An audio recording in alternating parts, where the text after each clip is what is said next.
Welcome aboard Candid Cockpit. This is the podcast that puts you at the pointy end of the airplane with two veteran airline captains. We'll offer insight into the pilot brain, have some fun, and promise not to get too techy. Each weekly episode has a segment that provides inside information on what's really going on behind the cockpit door, and we'll discuss some industry current topics that might affect your travels. Your two pilots and co-hosts are Les Aben and Mike Strauss. Les has over 4 decades and over 25,000 hours of experience flying airplanes. The Boeing 727, 757, 767, and the 777 were all part of Les's repertoire before he retired. He was also a check airman. Additionally, Les still has the good fortune to be a 21-year contributing editor for Flying Magazine. He has been an on-air analyst and op-ed contributor for CNN, in addition to MSNBC and NBC, among others. And finally, Les is the author of Paper Wings, a mystery suspense whodunit thriller. Mike is a current A320 captain and check airman for a major airline with over 17,000 hours of flight time.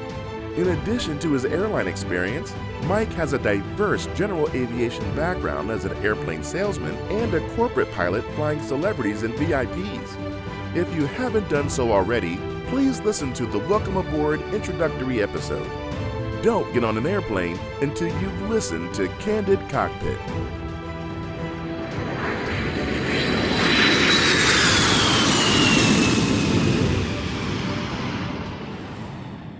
Hey everybody, thanks for coming to this week's episode of Candid Cockpit. On this takeoff segment, we're going to discuss raising the pilot retirement age from 65 to 67. Is it a safe thing to do? We'll talk about that. Could be. Could be. Do you think it'll help the pilot shortage is another question Well, that we'll raise. That's the big issue that it's being brought up. Yeah. Exactly. And for the cruise segment, tilt your seat back and prep for a fun discussion on our early beginnings as pilots. Pretty much how we got to be pilots and why we're here. And then finally for the landing segments, we'll give you some insight into landing a large jet and in some cases landing a large jet badly. Or well. I'm going to go with well. Okay.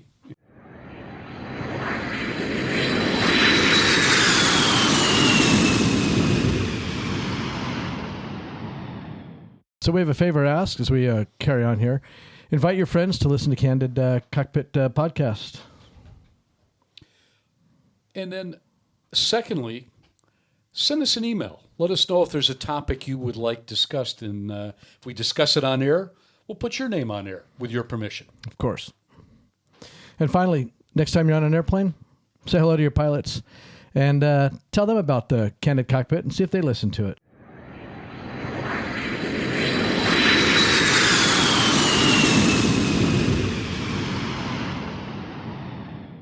Will a proposal to raise the mandatory airline pilot retirement age to 67 create more problems, or will it help solve the pilot shortage issue? So let's talk about something that the public is probably more concerned about.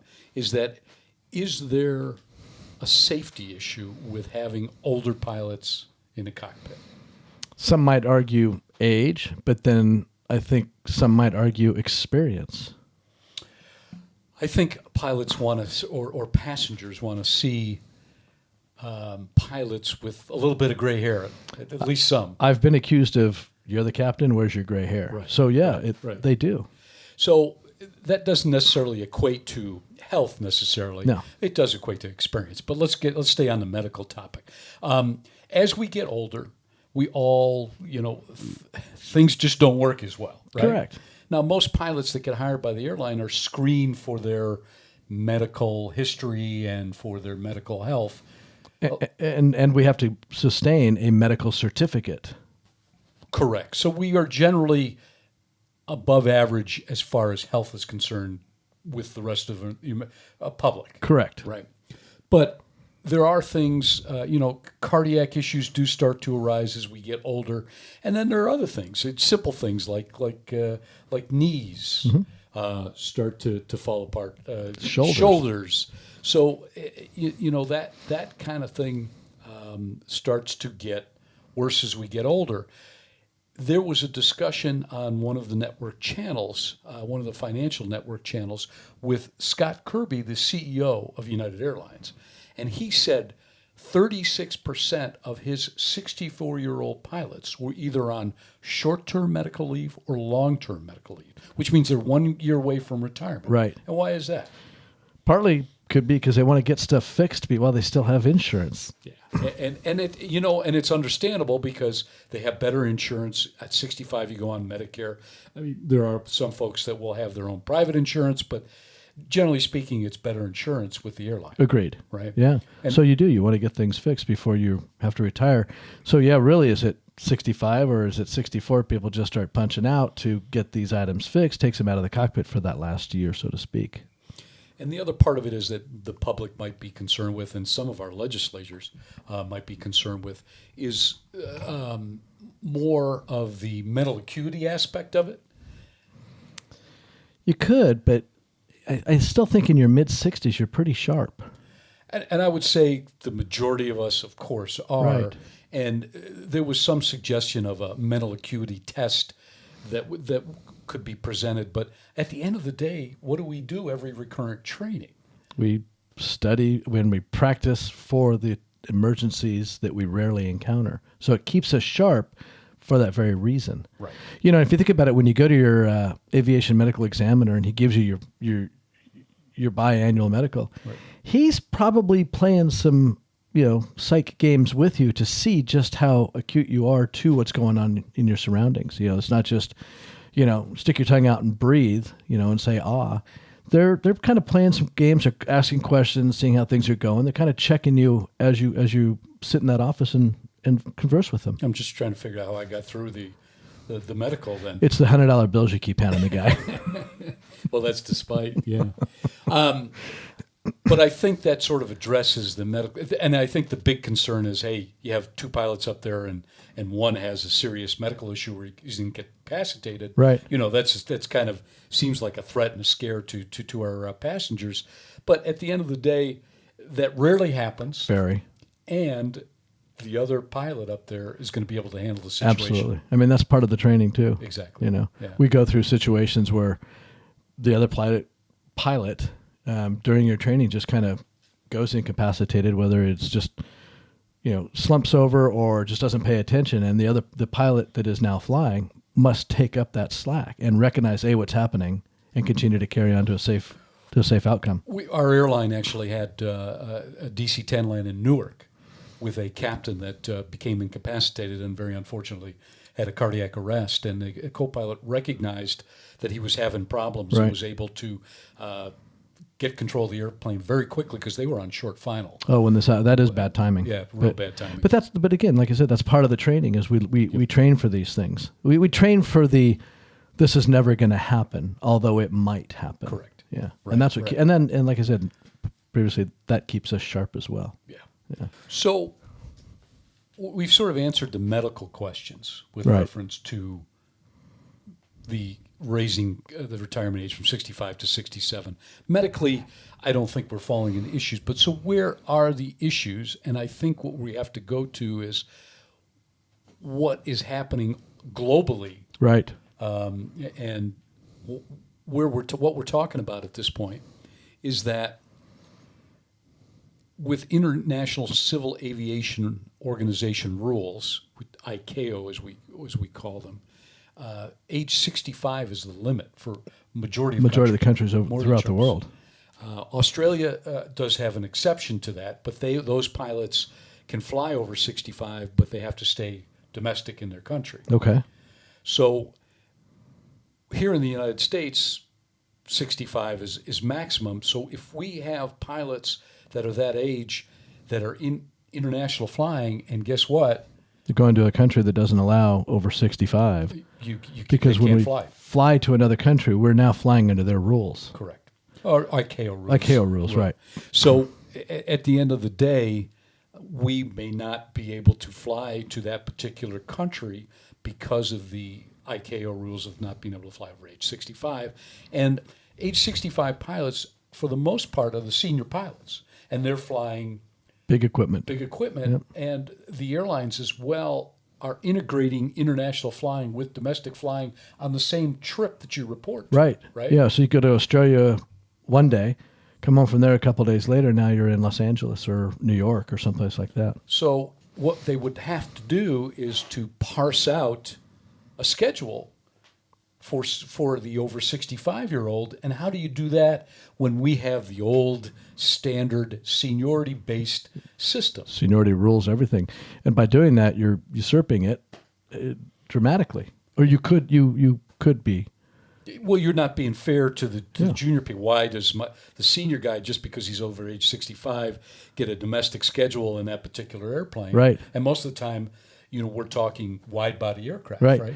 And back to seniority, when we get to that level of seniority and we are flying the wide body, we want to go international. Right. International trips pay more because they're typically longer. You also get to see parts of the world that maybe you haven't seen yet that you've been waiting your entire airline career to get Good to point. and see. Yeah. So, yeah, it is all about seniority. So bigger, farther, faster is usually going to be, I hate to say it, the older pilot.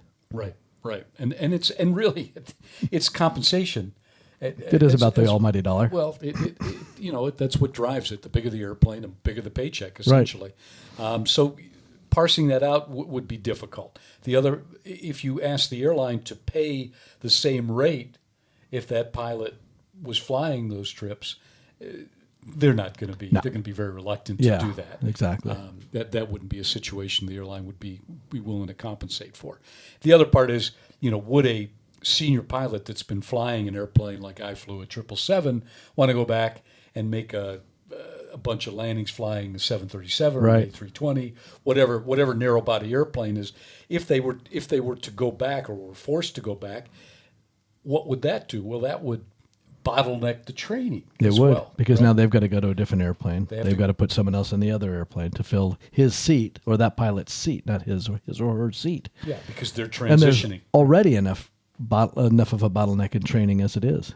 And the new hire pilots are starting their training. So one is going to affect the other, and it's just it just becomes a very difficult situation. Even 2 years makes a big difference. I don't even think it'd be a Band-Aid to help the pilot shortage. I don't think it's going to help. I really don't think it's going to help the pilot shortage, because the biggest issue, I guess in a very long stretched out rubber band maybe, but you really need to be focusing on getting younger pilots into the airlines. Right.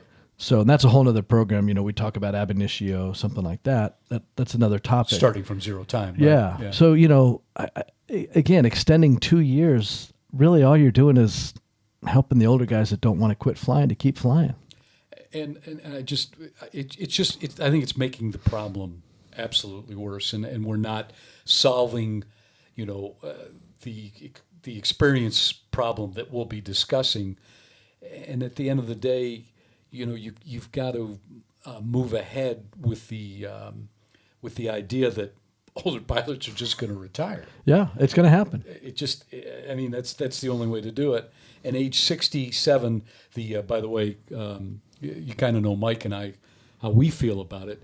The bill is called "Let Experience Fly." If you have any say in it, say no. Yeah, no, as far as we're concerned. I would agree. Yeah. And I look at it. I'm coming up in 60, so I've only got 4 years, 9 months, and 6 days to go. But I guess I also don't want to, because I still want to be young enough to retire and enjoy the things that I still do. Right. That require physical activity and mental acuity and those things that we've discussed. And yeah, a couple extra years, I don't think it's going to make a difference. It was an arbitrary age to begin with. Yeah, 60. Age 60 was an arbitrary age. Yeah, someone just picked a number and said, this is it.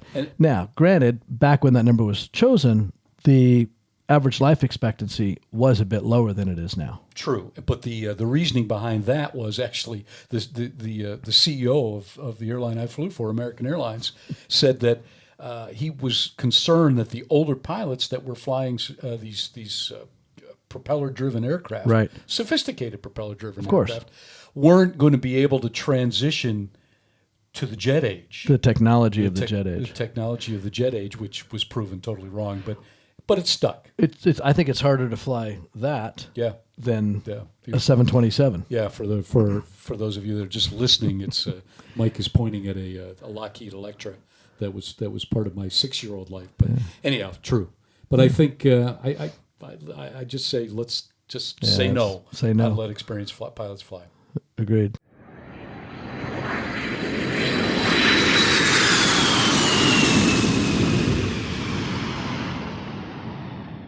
So let's move on to our cruise segment.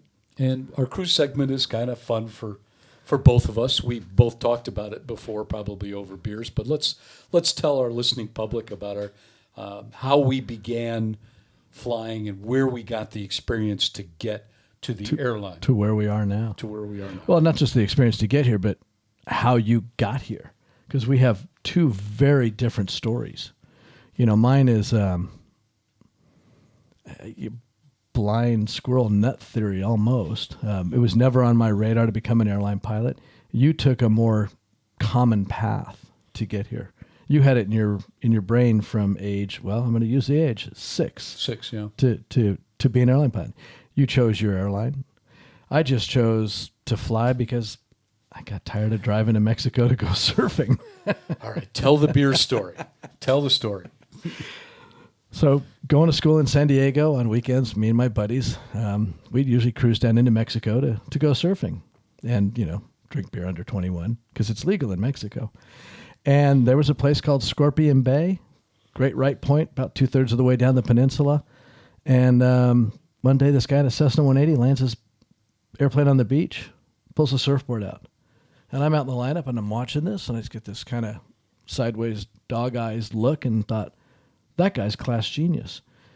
And that was it. I went home and, in college, started learning how to fly, ran out of money very quickly, carried on through college, always had an interest in airplanes, carried on through college, got into a career, and then one day said, I need to get into aviation. And I didn't plan on being an airline pilot. I just wanted to get into aviation. Became a flight school manager. That led to, I took my automotive industry knowledge and took that to an aircraft manufacturer.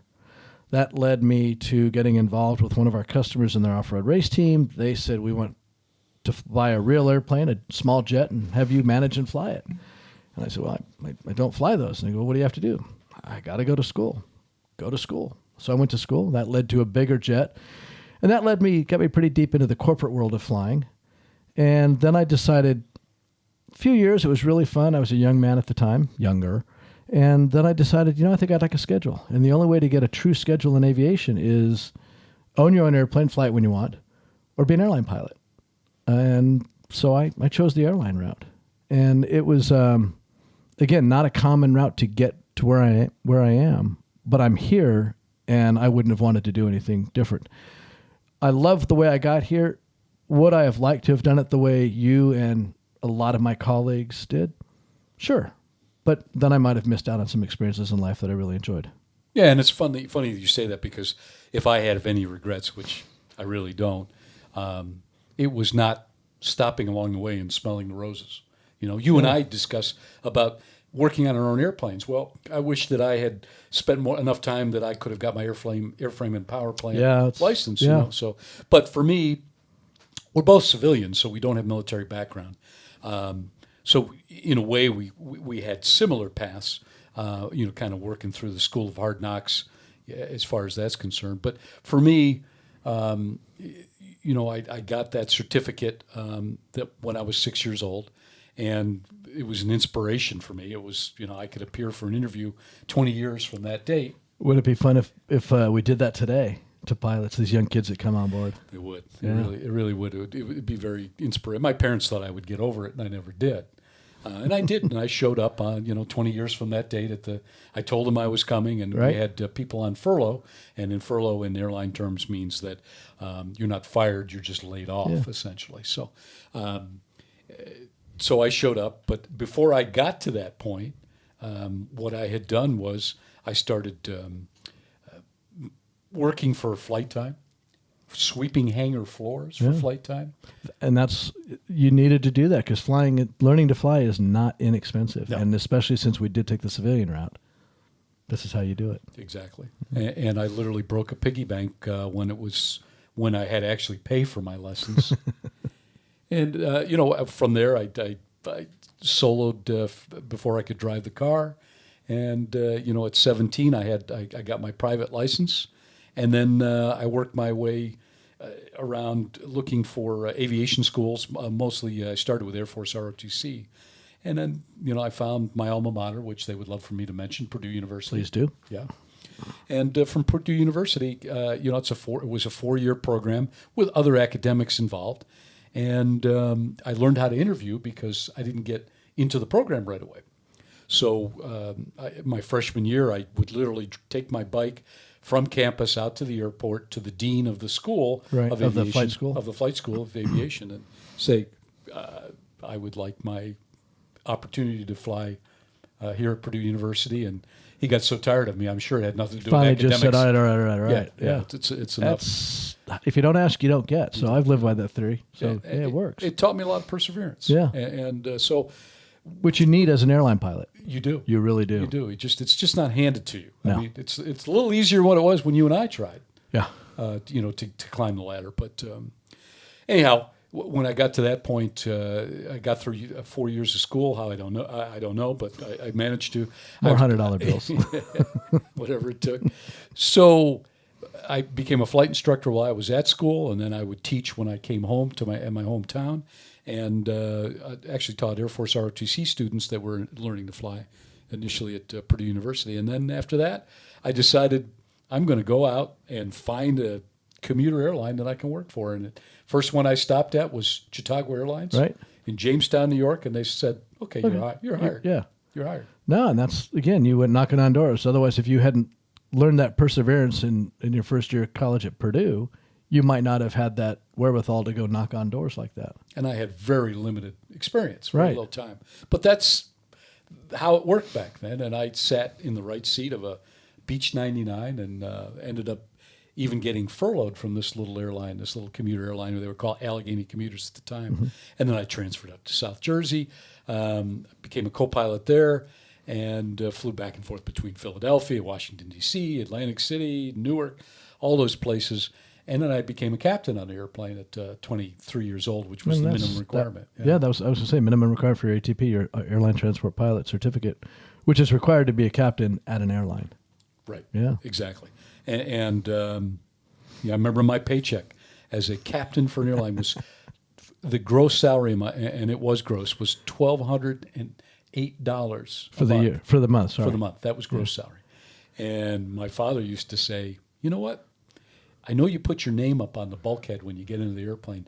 Why don't you put your salary up there and see how many people climb on aboard? Or they might give you some tips. Feel bad for you. Well, I got a lot of those. A friend of mine, same thing. He worked for Transstates, flying a Jetstream in the first couple of years. He rode his bike to the airport because he couldn't afford a car.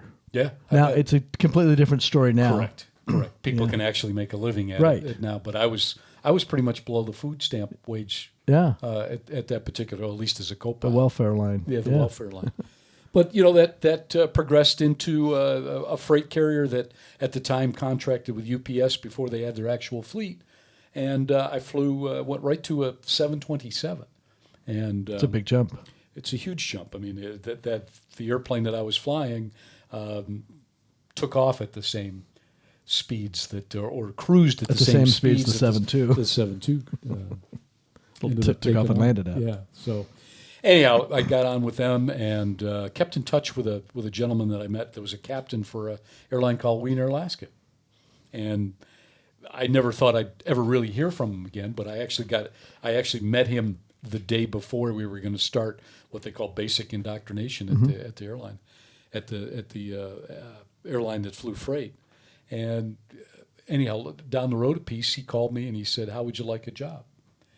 And I gave that freight company a 1 week's notice. See ya with the hopes that I wouldn't, get fired before I got hired. Up to Wiener, Alaska. Yeah, because that'd be bad. Oops, just kidding.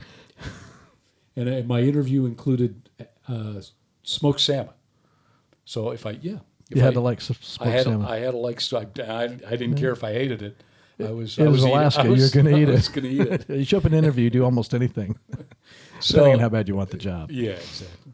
So I got through that and got hired and got furloughed from there, and then got hired by two airlines, after I got furloughed after interviewing. One of those airlines was American Airlines, and 34 years later, Here you are. here I am. And so you took that certificate and went there on the 20th anniversary of the certificate. I did. Yeah. And I got a pseudo interview. But still, they honored it, even if it was just a pseudo interview. It took a little pushing, but yes. Right. Well, that's okay, but it worked. There's that perseverance again. It worked, and it kept you in their minds. True. So when the time came to actually interview with them again, you could actually say, hey, by the way, I've done this once before here, and this is why. Right. You took that certificate to the interview, to the real interview. I actually took that certificate, I put it in all my applications that I would send every month practically. Right. And they had a procedure with what they call a board of captains. So it was current captains and retired captains that would talk to you, about your career and about you. And it turns out that one of those retired captains recognized the signature on that certificate. And he said, I flew with that captain. And I thought, I got a good chance of getting hired. And I'm sure there was there's so many different aspects of getting hired at an airline. There's so many things they look at. And if one little thing stands out above the other guy, right, that might be just enough to get you the job and not him. And I'm willing to bet that part of that was that certificate. And your perseverance again. Like a kid got this at 6. Now he's here again at 26. We got to hire him because he really, really wants to be here. Well, they want to hire people that want to be there. Nobody was going to recommend me, so I had to find some other way. Recommend yourself. Yeah. I mean, they say got a letter of recommendation. Rarely does it say, well, I guess they do. So nowadays it's a little different, but yeah, just bring me a letter of recommendation. Here's my letter of recommendation. Isn't that you? You said letter of recommendation. I'm recommending myself. Yeah, right. But that's it. That's sort of the short story. Is there anything else you want to add to your story? No, I mean, it was fun. I still haven't landed on that beach. And I did own a Cessna 180, so that time might have passed. That beach is still on my lock screen of my phone. So it reminds me every day of how I got to where I am. That's right. And I'm excited. Yeah, I mean, I got to see parts of the world that I'll never see at my current airline. I got to meet people I'll never meet at my current airline. It was a great experience. I wouldn't change it for anything. That's great. Yeah. That's great. Sounds like yours. Well, I had one experience in the process of not being employed, and that was selling used Toyotas in a Seattle dealership, and asked me how good I was at that. I've been to Seattle, and I've seen some Toyota stores up there, but I don't think I've ever seen Les Aubin's Toyota. No, I was hidden in the back. So you every time somebody would walk in, potential customer, they'd go, "We got this," and rightfully so. So not so good. Not so good. Yeah, but it had a happy ending. Then clear. So you are. Yeah, here I am. So automotive industry. I was in the automotive industry too. Right. A little different aspect of it, but yeah. Yeah. And it was fun. Of course, then again, I like cars a lot. Almost as much as I like airplanes. Yeah, there you go. Yeah. All right. Well, anything else? No. All right. Let's move on.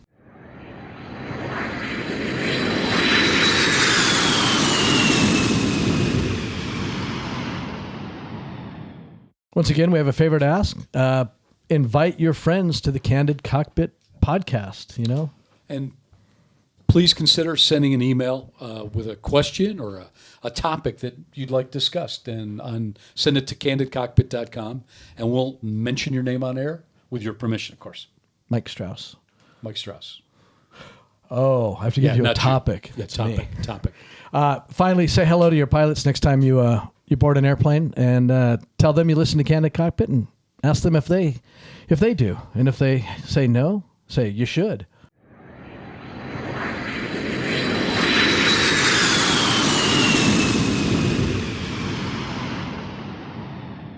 So, onto our landing segment. How apropos. Let's talk about landing. Landing a big jet. Landing a big jet. Yeah. I think that's a question that we get from passengers. Is it hard to fly an airplane, but is it hard to land an airplane? What's the hardest part? Takeoff, landing? I guess landing has a lot more involved with it, and I guess maybe that's what people maybe have concerns about. Right. just due to natural aerodynamics, taking off is simple. The airplane will fly itself off the ground at some point. Yes. But getting it... But that's optional. Takeoff is always optional. Takeoff is always optional. Correct. That's part of our training. Yes. Takeoff is optional. Landing, it's mandatory. Yeah. It's absolutely. Yeah. And it's different. It requires a little. I mean, not that takeoff requires any less attention to detail of what you're doing, but landing maybe sort of better for lack of a better term, maybe it's a little more critical. And it's also where we have a chance to show off our piloting skills. Smooth touchdown, right? I mean, that's a big deal. He's a great pilot if he or she can grease the greaser. Grease it on. Put a greaser on it. Not knowing that you've touched down. Yeah. Tap the guy next to you. Hey, by the way, we're on the ground. Pull up the ground spoilers. And you know what? We're competitive about it among ourselves. Passengers love it when you do the grease job thing. But at the end of the day, everybody skips that part between the takeoff, right, and the cruise, and the fact that you might have been deviating around weather and all the decision processes that took place in between, plus the approach, and was it bad weather, was it crosswind? So there's stuff in between, but people judge you by that last 5 feet. Only as good as your last landings, exactly. And it will get remembered. Yeah. Exactly. Yeah. Is it? What's it like? What's the difference between a landing this, right, or landing the arrow? And Mike's pointing at what are we pointing? Oh, you're pointing I'm pointing at your 777 model. Okay. Model, which is the size of a building. Yeah, pretty much. And then the your personal aircraft, the Piper Arrow, which is the size of the elevator of the building. Yeah, right. Right. It's the same principle. It really is. We're coming down at a descent at a consistent descent rate and angle. And the idea is just before you get to the ground, you arrest that descent with what's called a flare. And it's just lightly or maybe a little bit heavier pull on the control yoke. That goes back to our flight control segment, or what will come in our flight control segment. And then you just kind of just arrest that descent and put the airplane smoothly on the runway. Big airplane, little plane, it's the same. But the technique for a big airplane, or the assistance we have from the big airplane, ground proximity warning system, radar altimeter, compared to that in a light airplane, is different. Yeah, and so in general terms, what do those systems do for... So a radar altimeter, which we typically don't have on our small airplanes, but most jets do, almost all jets do. It is kind of what it sounds. It sends a radar signal from the bottom of the aircraft to the ground and back up, and it has a measurement. It will measure how far you're away from the ground, and it measures from the main landing gear, since that's the first part of the airplane you'd like to touch the runway. So you're getting some assistance. Our call-outs start at 100 feet, then they go to 50, 40, 30, 20, 10. So you have a really good idea, because again, the airplane's coming at a high angle of attack, nose up, pitch. Nose up, right? Yeah. Yeah. We're trying not to be techie. So nose up attitude to land. So where the wheels may be 10 feet off the ground, you're 50 feet off the ground. And it's hard to judge exactly where the wheels are compared to where you are. But so you get some assistance. But there's still a lot of your own skill in that, because, where you're looking at the runway, a sight picture, and that sight picture can change with weather, with wind, the environment around that particular airport. So there's a lot of factors, but that's, again, where the radar altimeter will help you. And that comes with proficiency and experience with that particular airplane. And while you were explaining that radio altimeter situation where it measures the height above the ground. Correct. That's what's important to know the difference between that and a regular, what we call a barometric altimeter. Mm-hmm. But where you were saying we actually have a electronic voice. Some are female, some are male, depending upon the airline, what they select. Yeah, that's true. And they start at 100, go to 50, and then you win 50, 40, 30, 20, 10. If that electronic voice was saying it that fast... Yeah, you're in trouble. It's not going to be a smooth landing. It's not going to be a smooth landing. By the way, I had to learn French. Oh, yeah, right. I fly a French airplane. Yeah. So, yeah. But and we don't have that assistance in the little airplane. But in the little airplane, you're a lot closer to the ground, so the cues, perhaps, are a little easier to read. What you call the sight picture. Yeah. It's very different. How far down the runway do you look for a specific airplane that you're flying? Every airplane is going to be a little different. And you know what? Your seat height makes a difference. Yeah, absolutely. I'm vertically challenged. So I have to sit, I have to raise my Just seat sit up. a little So, bit. that makes a difference. It does. And there's one more little thing we haven't even discussed or even think about. In the aircraft, on the center post of the glare shield, Right. there is one orange ball and 2 white balls. Right. And the idea is you use that guide, that tool, as a guide to set your seat, and then according to the engineers, that puts you in the best place to get the best visual out of the airplane, and specifically for landing and taking off. That's why I never paid attention to it. Didn't your airplane have auto land? Well, there's that. There's yeah. that. Well, that's since you bring that up. Yeah. Who makes at least in the 777, makes the better landing, the pilot or the autopilot? And that embarrassingly, The autopilot does a pretty good job. Does a really good job. Airbus is the same way. Yeah, it's amazing. Yeah. The technology's advanced to that point, and we think that we're going to become obsolete, because of that. But Hopefully not in my lifetime. yeah, hopefully not in my lifetime. Back to Autoland, there are a couple of new general aviation manufacturers. Again, technology. Yeah. Piper and TBM, Daher Sakata. They've got call it a return to base button. If, let's say, you as a pilot become incapacitated. It's the spouse button. Yeah, the spouse Right? button. And the Yeah. spouse can go, boom, and the airplane will do everything it needs to do to find the closest suitable airport, Yep. land it, and right down to putting the gear down, the flaps down. The only thing it's not going to do is talk to air traffic control. Correct. That brings up a good question. I wonder if it automatically sets the transponder. I believe it does. Okay. And the transponder that Mike is talking about is a specific 4-digit code that air traffic control can see you on their radar. Right. Yeah, you have it's a radio in the aircraft. You set a given code, and then the air traffic control knows who you are. It's called a discrete code. Yeah. And there's 3 emergency codes that we use. That way air traffic control would know that this is a situation. It will probably clear everybody out of your airspace. They'll kind of figure out where you're going. Yeah. That's coming to general aviation. It's amazing what we have in general aviation now as far as technology. Well, even the airline doesn't have that. You just can't hit a button and make it happen and land the airplane. No, it's a procedure to set it up. It'll put the gear down, the whole everything. So it takes the place of a co-pilot. Yeah. Don't give that too much thought. No. So you probably had an experience. What was it like? I had an interesting experience out in the middle of the desert, but you had an experience about landing a jet for the first time, or a big jet, anyhow. 727. Your magazine has played a part in this. Flying Magazine. Magazine. Yeah. Len Morgan had written an article about how to land a 727 because it's just a little different than any other jet. And I had an opportunity to go fly right seat in a 727. And I had never flown a jet before. And I remembered that article. And I managed to do exactly what that article said. Was, we talked about the arresting the descent right before you get to the runway. But then in the 727, because the main gears are so far back, if you continue to arrest it, you basically stand a chance of driving the mains into the ground a little harder than you're trying to. So Len had said the trick was, just before you're going to touch down, roll it forward, push forward on the control column to lower the pitch, which kind of raises the back just a little bit or levels it out and just puts it on smoothly.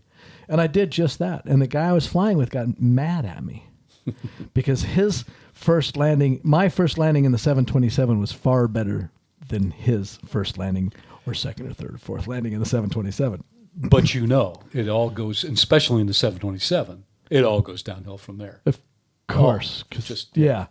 It all goes downhill. Well, and your first jet landing involved 727s as well.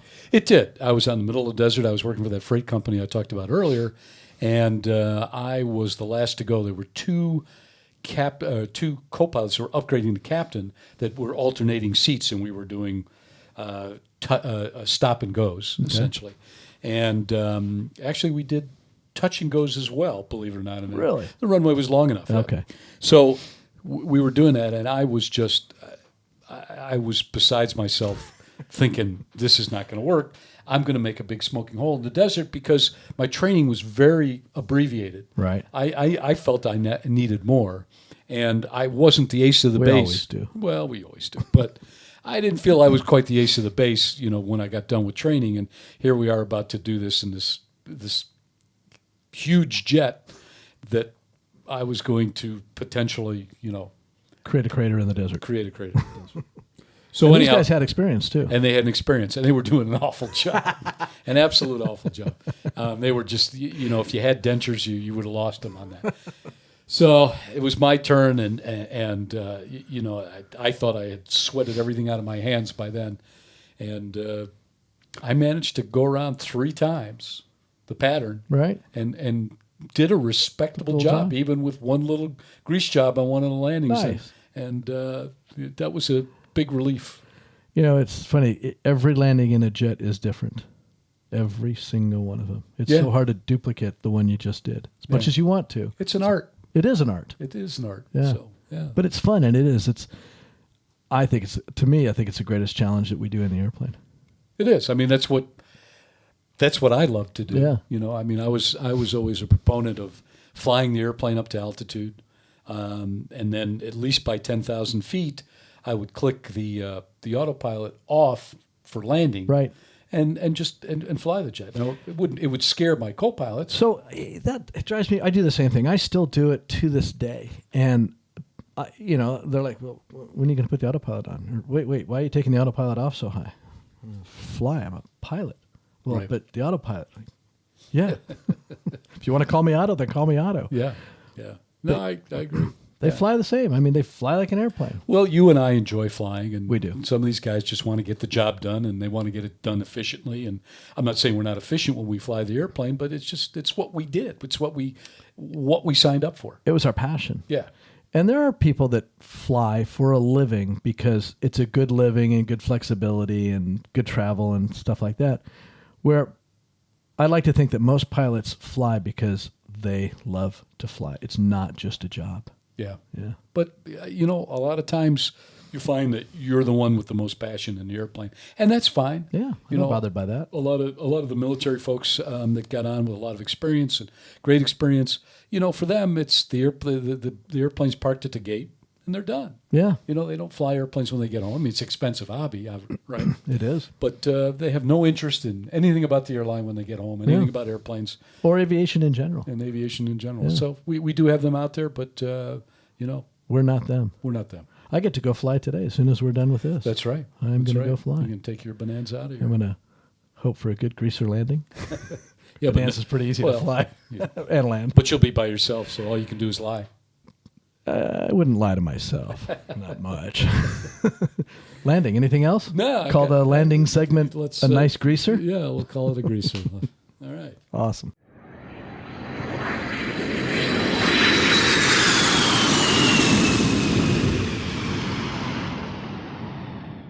Well, Captain Mike, I think we've landed this episode. And it was a nice greaser. I guess it was, yeah. I hope our listeners gained some insight into our pilot brains and some of the things that we do behind the locked cockpit door. Right. We're really glad you climbed aboard.